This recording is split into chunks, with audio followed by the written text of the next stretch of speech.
ఈరోజు ఒక మంచి మాట, మహనీయుని మాట ఏమిటి అంటే, ఒక పని జరగాలన్నా, మన ఆశయం సాధించాలన్నా, ఆశయ సిద్ధి కరగాలన్నా, మనం ఉన్నత స్థాయికి ఎదగాలన్నా, వీటన్నిటికీ దానికి కావాల్సింది ఏంటి?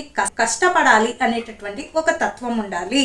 మరి కేవలం తపనే ఉండి మరి కష్టపడే తత్వం లేకపోతే మన కోరిక ఎలా తీరుతుంది? తీరదు.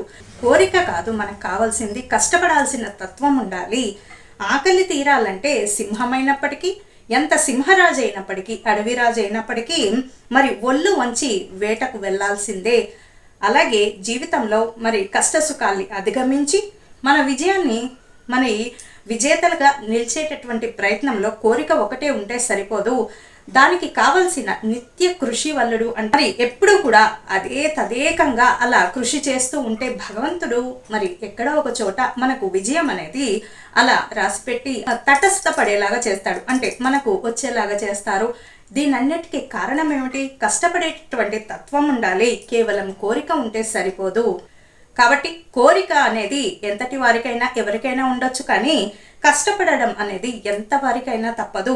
అది చిన్న స్థాయిలో ఉన్న పెద్ద స్థాయిలో ఉన్న ఆ కోరిక నెరవేరడం కోసం కష్టపడే తీరాలి. ఆ కష్టం వారి స్థాయిని బట్టి ఉంటుంది. అంటే చిన్న స్థాయిలో ఉన్న వారికైతే ఆ స్థాయి కోరిక, మరి పెద్ద స్థాయిలో ఉన్న వారికైతే ఆయా స్థాయిలో కోరికలు ఉంటాయి కదండి. మరి ఏ కోరికైనా సరే కష్టపడేటటువంటి తత్వం ఉండాలి, లేదా మన కోరికకు అర్థం లేకుండా పోతుంది. ఉన్నతమైన ఆశయాలు కలిగి ఉన్నప్పుడే మన జీవితము ఫలవంతము మరి అర్థవంతంగా ఉంటుంది. మన జీవితము మన ఆలోచనల మీద ఆధారపడి ఉంటుంది.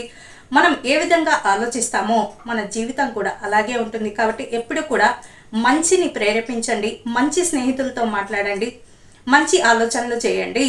చెడ్డ ప్రవృత్తి కలిగిన వారికి సాధ్యమైనంత వరకు ఎంత దూరంగా ఉంటే అంత మంచిది. ఇదండి ఈరోజు మంచి మాట.